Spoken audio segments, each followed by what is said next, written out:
why I gave up my provider title to become a coach. So when I was a provider, I realized I loved treating patients at first. And then as the business was growing, I became more and more frustrated with being stuck in a 8x10 room with the patient.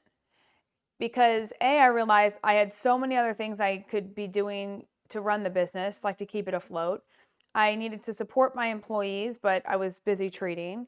I needed to, get back to patients over the phone, email, whatever, but I, again, was in the treatment room. And I started to realize this actually pretty early on, that I didn't like to be stuck in a room with a patient. However, what I did like about it is I could connect like one-on-one with this patient. I can really get deep with them. I felt like every single patient was my best girlfriend or my best guy friend, right? And I just absolutely loved connecting with people, and then also seeing the outcomes that we got were just amazing. When you have so many stories of changing people's lives, that is the best part.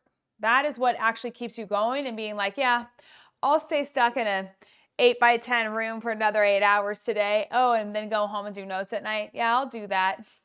It's because of those stories. It truly is. And so from the provider heart inside, it's like, I love that, because when you get those wins, that's every single day, like what you're like, yes, I'm so grateful. I'm going to keep doing this like forever because this is awesome. But then at the same time, like I said, as the business starts to grow, you just start to see things from a different light, and you start to really audit your time. And for me, I was like, wow, I am treating this patient for 1 hour. We were charging $250. And at the same time, I was also growing PelviBiz. And for those that don't know, I charge $1,000 an hour for consulting and one-on-one. And by the way, I don't even sell that because I don't, again, want to do that, because to me, it's the equivalent of being stuck in a treatment room for an hour period of time. And I don't believe people need that, even though they think that they want that. Same thing for patients. And so I started to make this correlation. Some patients believe that they only can see a doctor one-on-one and that's how it is. And I don't believe that that's actually true. Just like some people in the coaching space believe that they have to see someone one-on-one to get the results. And I don't believe that that's accurate either.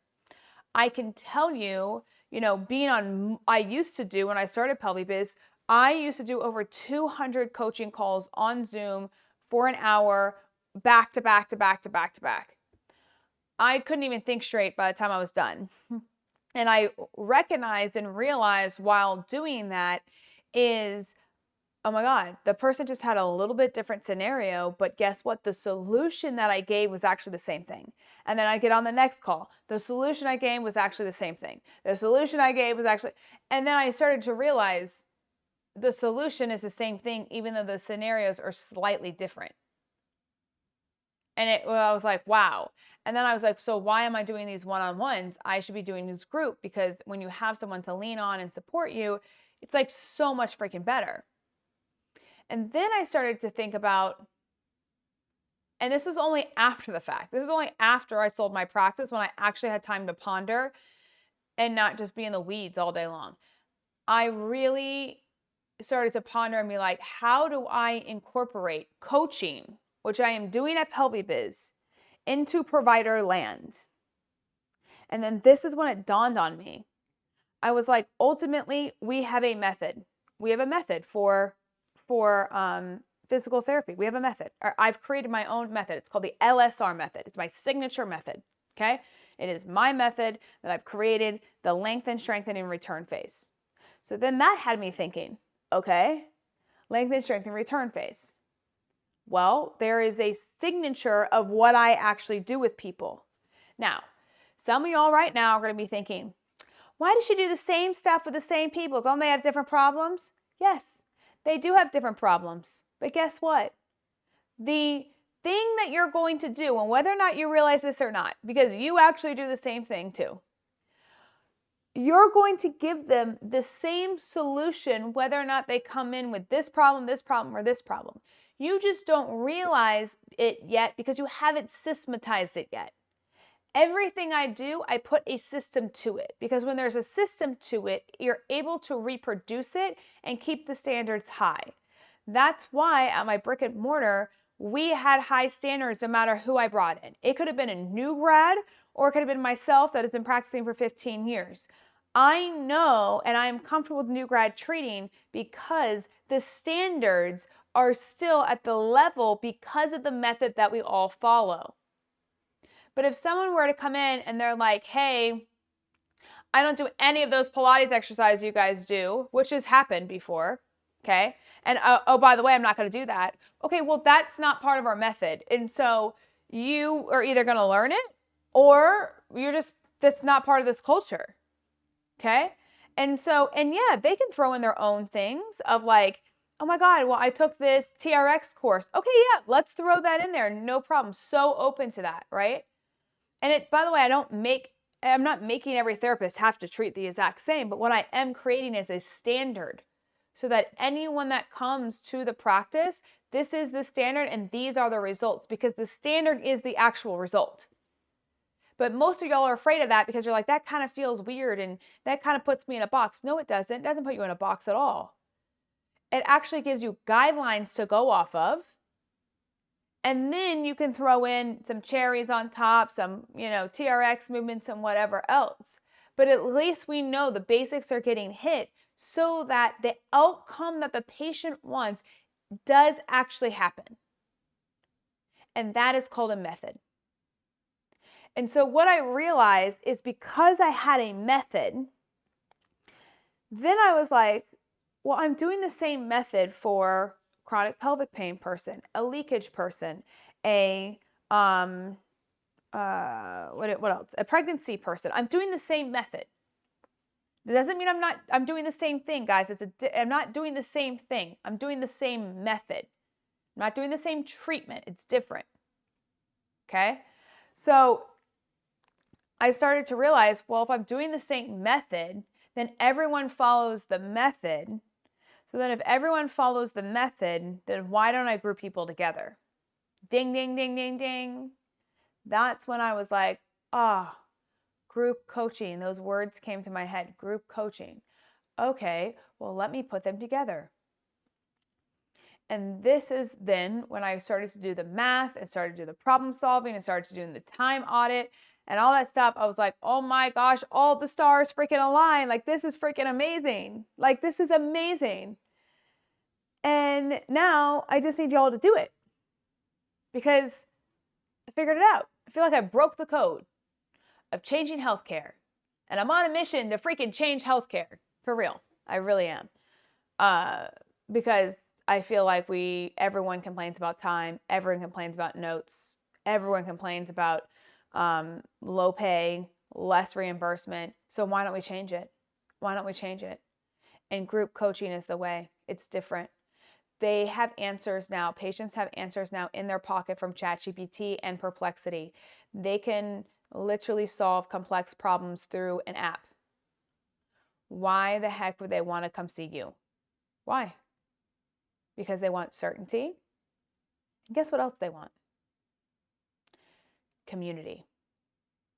Can you provide community when you have one-on-one in your box or one-on-one online?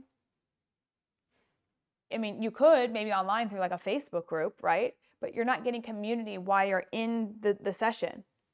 They don't have anyone else to talk to and relate to. So they, again, feel that they are the only one that has this problem. Everyone always thinks they're the only one that has this problem. And the reality is, we know that's not the case. Because I've treated 10 plus thousands of patients, okay, I could tell you the method has worked over and over, and I have very, very, very high success rate. And I'm not anyone special.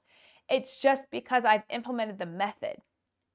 And when you implement the method, then you get the results of what the patient is wanting. And when the patient gets what they want, the patient is a very satisfied customer and is very happy. And the method does not just consist of exercises, lengthening, strengthening. No, the method consists of putting all the pieces of the puzzle when it talks about stress, diet, nutrition, supplements, partners, relationships, activities they've been doing throughout the day, what their work is like, what their kids are like. All of that matters. It all matters. And that is part of the method. So I think where some resistance comes with some of this stuff of changing from actually being a provider to a coach is people are fearful. Y'all are fearful, and I'm not blaming you. I get it too, because you're like, oh my God, am I gonna, the state lines, I have to cross them. Do I need to get a compact license? No, you don't need any of that anymore. You don't, you really don't. Patients don't care what degree you have. They are literally asking an app chat bot how to solve their problem. Do you really think they care what letters you have behind your name? They don't. They're asking a bot that's not even a human, hey, can you help solve my problem? They're just looking for someone that they can connect with, that they have seen has proof of concept. The chats don't even have proof of concept. They don't. They don't have, ChatGPT doesn't have a testimonial box of, hey, someone that asked me this pudendal neuralgia question, I'm going to give them the testimonial of how the chat has helped this person. They don't have that. We as humans actually do. But you have to have a method to show people this is the path that I'm going to take you down so that this is the result that you're going to get. And and by the way, this is what this person wrote about how we do things here. And so that is huge. So don't be afraid to go outside the boundary besides what they taught in school. It's just different. And I get it. When things are different, people get very weary of that.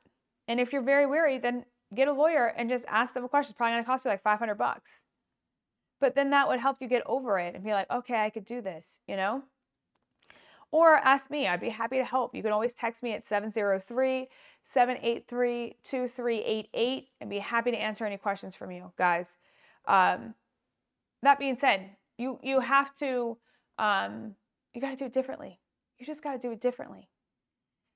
Go help people in I don't know, in Alaska or whatever. Go help people there. They probably need our help. Go help people. That's what that's why we got into this profession to begin with.